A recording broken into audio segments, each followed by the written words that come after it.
Hello, good morning dear students. कैसे हैं आप? जैसा कि हमने पिछली कक्षाओं में पढ़ा था, प्रकाश संश्लेषण, पत्तियों में हरा रंग किस वर्ण के कारण होता है, क्लोरोफिल। और कई बच्चों ने मुझे फ़ोन भी किए हैं कि सर जो आप वीडियो बना रहे हैं उसमें हमें साफ दिखाई नहीं दे रहा, क्लियरिटी दिखाई नहीं दे रही।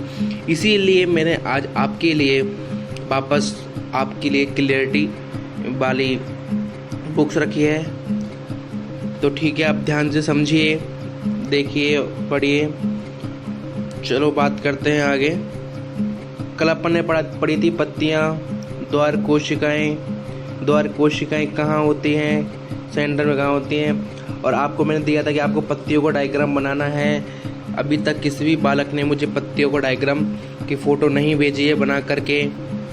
तो देखिए, आज फिर आप प्रैक्टिस करना है, एक बार वापस से पत्तियों की फ़ोटो बनाना है, द्वार कोशिकाओं की फ़ोटो बनानी है और मुझे आपको सेंड करनी है आपको। तो बात करते हैं पत्तियों के अतिरिक्त पादपों के दूसरे हरे भागों जैसे कि हरे तने एवं हरी शाखाओं में भी प्रकाश संश्लेषण होता है। मरुस्थलीय पादपों में बाष्पोत्सर्जन द्वारा जल क्षय को कम करने के लिए पत्तियां शल्क अथवा शूली रूपी हो जाती हैं। इन पत्तियों के तने हरे होते हैं जो प्रकाश संश्लेषण का कार्य करते हैं। देखिए बच्चों, क्रियाकलाप 1.1 आपको ये प्रयोग मैंने कल बताया था, काले बॉक्स वाला। ठीक है, अब आपको क्या करना है, प्रकाश संश्लेषण दर्शाने की व्यवस्था चित्र देखना है एक बार, और मुझे इस चित्र को वापस से आपको बनाना है। इसमें देखिए भाई, इस चित्र में क्या हो रहा है, कार्बन डाइऑक्साइड आ रही है, ऊपर से सूर्य का प्रकाश आ रहा है। सूर्य का प्रकाश आ रहा है, कहाँ जा रहा है, सूर्य का प्रकाश पेड़ों की जड़ों तक आ रहा है। इसको क्या मिल रही है, पत्तियों के कारण, क्लोरोफिल के कारण इसका रंग कैसा हो रहा है, हरा हो रहा है। और नीचे से जल और क्या मिल रहे हैं, इसको खनिज मिल रहे हैं। ठीक है, तो ये आपको प्रयोग पढ़ना है, एक बार देख लेना आप इस प्रयोग को। देखो आगे बात करते हैं भाई, मैंने आपको पिछली कक्षा में खूब बताया, कक्षा 6 के अंदर, कि भाई शैवाल क्या होता है। काई बताया था कि भाई तालाबों, नदियों के आसपास या फिर कुओं के आसपास के किनारों पर एक हरे रंग की परत बन जाती है जिसको शैवाल कहते हैं, जिस पर अपन पैर रखते ही फिसल जाते हैं। कुछ याद आया? मैंने आपको बताया था कक्षा 6 में कि जो हरे रंग की जो परत बन जाती है उसको कहते हैं शैवाल। वो आगे क्या करती है, वृद्धि करती है। और आपको मैंने एक जलकुंभी भी बताया था, वाटर हायसिंथ, जिसका वैज्ञानिक नाम था बंगाल का आतंक जिसे बोलते थे, जो जल से ऑक्सीजन की मात्रा को खींच लेता है जिससे जलीय जीवों की मृत्यु हो जाती है। वो सब मैंने आपको बताया था। ठीक है, तो आगे बात करते हैं। देखो बच्चों, पादपों में पोषण की विधियां कौन कौन सी होती है, कि पादप जो होते हैं वो पोषण कौन कौन सी विधियों के द्वारा कर सकते हैं। तो बात करते हैं। देखो, कुछ पादप ऐसे भी होते हैं जिनमें क्लोरोफिल नहीं पाया जाता, वे भोजन संश्लेषित नहीं कर सकते। वे कैसे जीवित रहते हैं तथा वे पोषक किस प्रकार करते हैं। मनुष्य एवं अन्य प्राणियों की तरह ये पादप भी अपने पोषण के लिए अन्य पादपों द्वारा निर्मित खाद्य पर निर्भर होते हैं। वे विषम पोषी प्रणाली का उपयोग करते हैं। चित्र 1.5 को ध्यान से देखना है आपको। क्या आपको एक वृक्ष के तने एवं शाखाओं से लिपटी रस्सी नुमा पीले रंग की संरचना दिखाई देती है? ये अमरवेल का पादप है। हाँ तो बच्चों देखो, अमरवेल का पादप आपको कक्षा 6 में पढ़ाया था मैंने। देखिए, इसमें क्लोरोफिल नहीं पाया जाता। अपन ने उसमें पढ़ा था अमरवेल के बारे में, पर उसमें ये नहीं पढ़ा था अपन ने कि क्लोरोफिल पाया जाता है नहीं पाया जाता। तो कक्षा 7 में ये चेंजेस हुआ है कि इसमें क्लोरोफिल नहीं होता है। ये अपना भोजन उस पादप से प्राप्त करते हैं जिस पर ये आरोहित होते हैं या फिर तने हुए रहते हैं या फिर सहारा बनाए रखते हैं। क्या बनाए रखते हैं? सहारा बनाए रखते हैं। कौन रखते हैं? अमरवेल। कौन रखती है?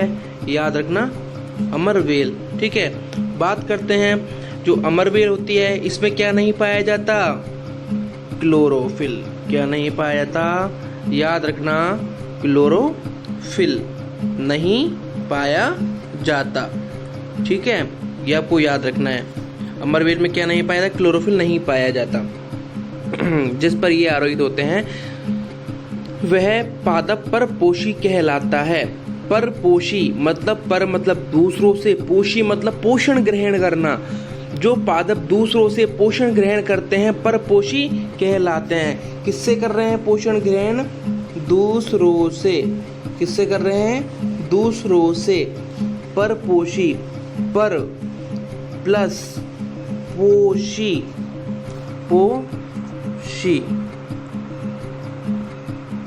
परपोषी। पर मतलब क्या हो गया? दूसरों से। क्या हो गया? दूसरों से भोजन को ग्रहण करना परपोषी कहलाता है। क्योंकि अमरवेल जैसे पादप परपोषी को अमूल्य पोषकों से वंचित करते हैं, अतः इन्हें परजीवी कहते हैं। पर मतलब दूसरों पर, जीवी मतलब जीवन यापन करते हैं। जो दूसरों पर जीवन यापन करते हैं उन्हें क्या कहते हैं? परपोषी। क्लियर?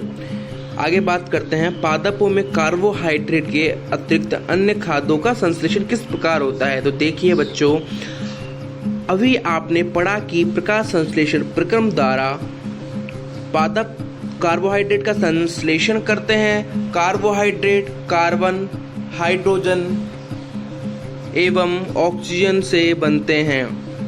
इनका उपयोग खाद्य के अन्य घटकों के संश्लेषण में होता है। परंतु प्रोटीन नाइट्रोजनी पदार्थ है जिसमें कार्बन, ऑक्सीजन व हाइड्रोजन के अतिरिक्त नाइट्रोजन भी होती है। बताइए, आपको कल मैंने रासायनिक नाम बताए थे। C2 कार्बन, H2 हाइड्रोजन, है ना, N से नाइट्रोजन, ठीक है, O से ऑक्सीजन। आपको क्लास में बताता हूँ मैं हमेशा रासायनिक प्रतीक, क्योंकि आपके आगे काम आने वाले हैं। तो अभी से क्लियर करते हुए चलिए इनको आगे। देखो, याद कीजिए वायु में नाइट्रोजन गैसीय अवस्था में प्रचुर मात्रा में पाई जाती है। भाई अपने आसपास के वायुमंडल में विभिन्न गैसें होती है, बहुत सारी गैसें होती है, तो उनमें से नाइट्रोजन भी पाई जाती है। परंतु पादप इसका अवशोषण इसी रूप में नहीं कर सकते। मिट्टी में कुछ विशेष जीवाणु होते हैं जो गैसीय नाइट्रोजन को उपयोगी यौगिकों में परिवर्तित कर मृदा में निर्मुक्त करते हैं। यह विलेय पदार्थों पादपों द्वारा जल के साथ अवशोषित कर लिए जाते हैं। संभवतः आपने देखा है कि किसान अपने खेतों में उर्वरक तथा खाद डालते हैं जिनमें नाइट्रोजनी पदार्थ की प्रचुरता होती है। इस प्रकार अन्य संगठक के साथ पादपों की नाइट्रोजन की भी एक प्रकार परजीवी है। आपको इस पर विचार करना चाहिए। अपने अध्यापक से इस विषय में चर्चा कीजिए। ठीक है भाई, आपको बता ही दिया है मैंने। अब बात करते हैं,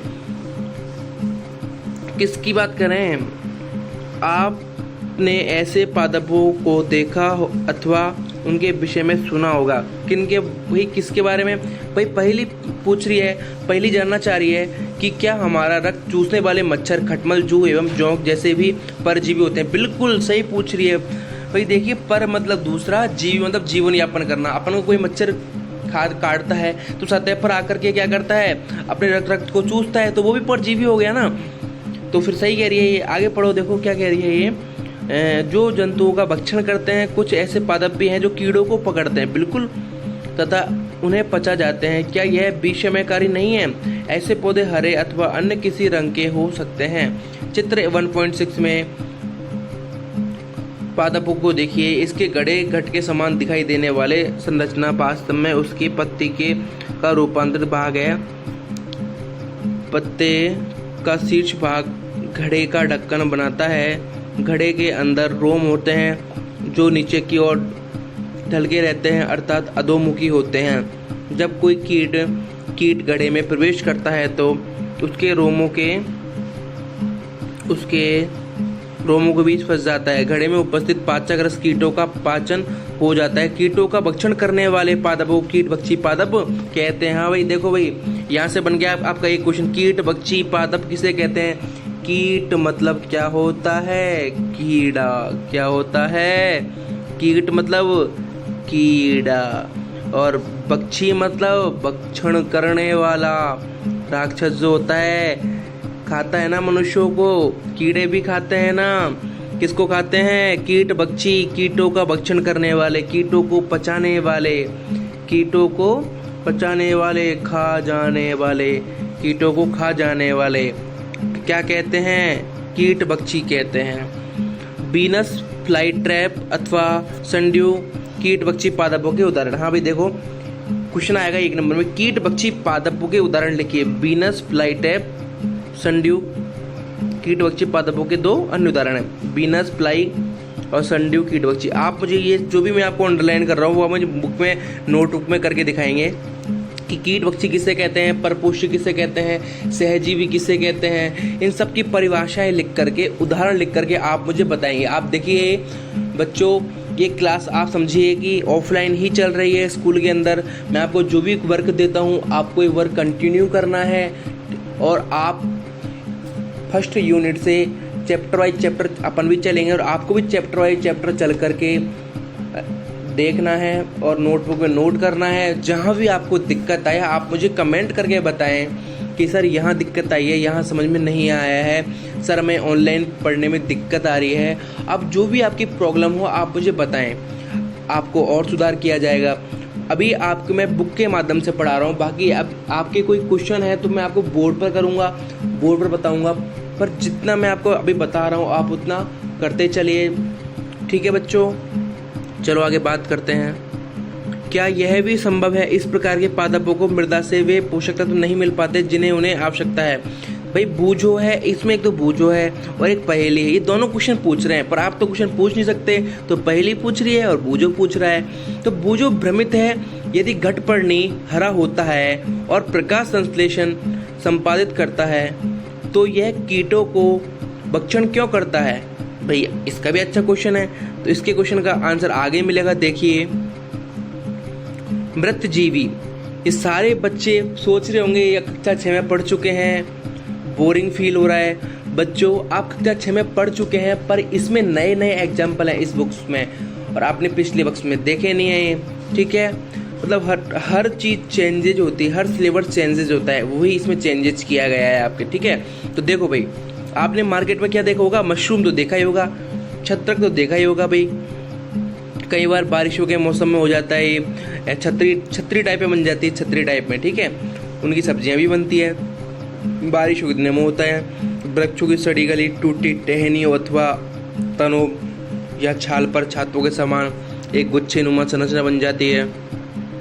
ठीक है, जानते हैं आप कैसे होता है? देखो बिल्कुल ऐसे होता है, ढका हुआ यूं होते हैं, ऐसे होते हैं। छत्रक, मशरूम बोलते हैं इसको, मशरूम सब्जियां बनती हैं मशरूम की। ठीक है, चलो आगे बात करते हैं। बूझो जानना चाहता है कि ये जीव अपना भोजन किस प्रकार प्राप्त करते हैं। बूझो ये जानना चाहता है कि किस प्रकार अपना भोजन प्राप्त करते हैं। इनमें प्राणियों के समान मुख नहीं होता, ये हरे पादपों के समान भी नहीं होते हैं, इनमें क्लोरोफिल अनुपस्थित होता है, अतः ये प्रकाश संश्लेषण द्वारा भोजन का संश्लेषण नहीं कर सकते। भाई देखो देखो साहब, ये रहे छत्रक, ये चित्र दे रखा है छत्रक का, ये रहा छत्रक, ये रहे छत्रक, है ना। लोग सब्जियां खाते हैं इनकी बना के, अच्छी होती है सब्जियां, आपने भी खाई होगी। चलो बात करते हैं, अब इसमें से आपको करना है मृतजीवी जैविक पदार्थों से पोषक तत्व प्राप्त करते हैं, मृतजीवी पोषण कहलाती है। मृतजीवी पोषण प्रणाली का उपयोग करने वाले जीव मृतजीवी कहलाते हैं। ठीक है, ब्रेड, डबल रोटी का टुकड़ा लेकर इसे जल में भिगो लें, इसे किसी नम या उष्ण स्थान पर 2 से 3 दिन के लिए रख दीजिए अथवा उस समय तक रखा रहने दीजिए जब तक उसे रुएं जैसी संरचना जैसी संरचना दिखाई देने लगे। चित्र 1.8 देखना आप, ये धब्बे किस रंग के हैं, किसी आवर्धक लेंस अथवा सूक्ष्मदर्शी की सहायता से इनका अवलोकन करें, परीक्षण करें। ठीक है, आगे चलते हैं अपन। यह जीव कवक या फंजाई कहलाते हैं। इनकी पोषण प्रणाली अथवा पोषण विधि भिन्न प्रकार की होती है।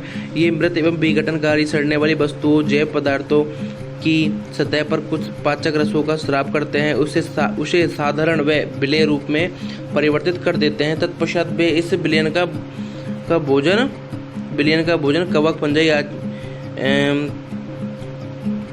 ये विलयन का भोजन आगे क्या है इसमें, सामान्यतः कवकों की बीजाणु वायु में उपस्थित होते हैं। जब वे किसी जैव पदार्थ अथवा उत्पाद पर बैठते हैं जो नम एवं उष्ण हो तो वे अंकुरित होकर नए कवक को जन्म देते हैं। क्या अब आप बता सकते हैं कि हम अपनी वस्तुओं को कवक द्वारा खराब होने से किस प्रकार बचा सकते हैं? ठीक है भाई। पहली को याद है कि उसके सुंदर जूते जिन्हें वह विशेष अवसरों पर पहनती थी वर्षा ऋतु में कवक के कारण खराब हो गए। वह जानना चाहती है कि वर्षा ऋतु में कवक अचानक कैसे प्रकट हो जाती है। भाई आप भी जानना चाहो, पहेली और बूझो के जानने से कुछ नहीं होगा। आप भी बताओ कि सर ये कैसे होता है। ये बच्चों को क्वेश्चन पूछने चाहिए कमेंट करके कि सर ये कैसे होता है, वो कैसे होता है। बाकी आपकी ऑफलाइन क्लासेस लगेगी तो मैं आपको बता ही दूंगा सारी चीज़ें। कवक फंजाई अचार चमड़े कवक कपड़े एवं अन्य पदार्थों पर उगते हैं। ये उन स्थानों पर भी उगते हैं जो नम और उष्ण हो। देखिए भाई इसका आंसर ये रहा कि भाई ऐसे स्थान बारिश के टाइम पे। और ये जो फंजाई और कवक जो उगते हैं, आपने देखा है कि अपन किसी टिफिन में रोटियों को ढकते हैं, बिल्कुल लगातार 4-5 दिन ढक दे तो उनमें फफूंद आ जाती है, अचारों के अंदर फफूंद आ जाती है। और ये भी बताया था मैंने कि चिप्स के पैकेट में फफूंद वगैरह क्यों नहीं आती, क्योंकि उनमें नाइट्रोजन गैस भरी होती है, इसके कारण उनमें नहीं आती है। ठीक है, आगे बात करते हैं। इसी कारण वर्षा ऋतुओं के दौरान अनेक वस्तुओं कवकों की वृद्धि के कारण नष्ट अथवा अनुपयोगी हो जाती है। ठीक है, आगे चलो।